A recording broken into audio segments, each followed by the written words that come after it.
right, Don't Forget My Name is an enduring love story between a granddaughter and grandmother. The grandmother, who suffers from dementia, forgets many things, but there is one special thing that she never forgets. Don't Forget My Name is a book that helps children understand the complexities of Alzheimer's and dementia. And joining us today is author Starla Ross to share her story. Your story is very special because it ties distinctly to your own grandmother. Let's tell the story of Bessie. Absolutely. So my grandmother, both of my grandmothers, Bessie and Hazel, were both diagnosed with dementia. However, my grandmother, Bessie, in March of 2022, she tragically wandered away from home, and we found her deceased. And in that moment, it was truly, it's still a struggle for my family and I, but what I found is that it was a struggle for my 7-year-old son to truly understand what dementia is and the complexities around it. And so, being the educator that I am, I was just trying to figure out the best way to explain it to my son. And through grief, birthed this purpose around Don't Forget My Name.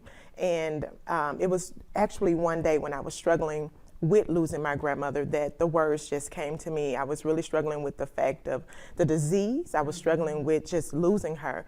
And in that moment, I remembered that she never forgot my name. Wow.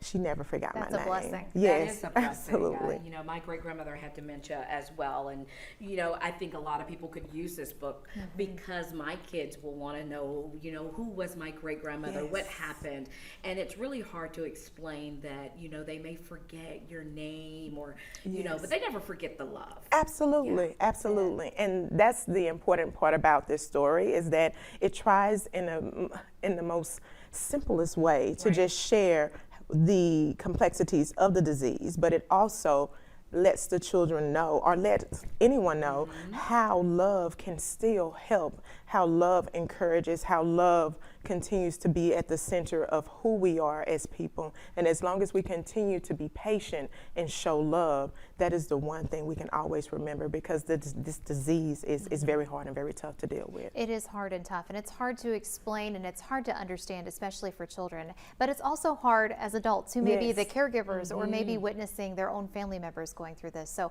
I know that you always have readings of your books coming up, but it's important to bring the whole family these readings. Absolutely. So I do readings at churches, community events, schools, and definitely I partner with Street Memorial Library. It's been a phenomenal partnership where I do readings across the different branches throughout the city. And what I found is that families show up because I go into full character. I become the grandmother during my readings. And so as an educator, I still work with question and answering, dealing with vocabulary in the book. And in the back of my book, I do have some activities that parents can use to help their children understand dementia and also have a better comprehension of the story as well. I bet that's healing for you and many of the parents and children that come to. Where can we find the book? So the book can be found at my website, www.starlaross.com, and also on Amazon.com. And if you're interested in booking me for any bookings or events, my email is info@starlaross.com.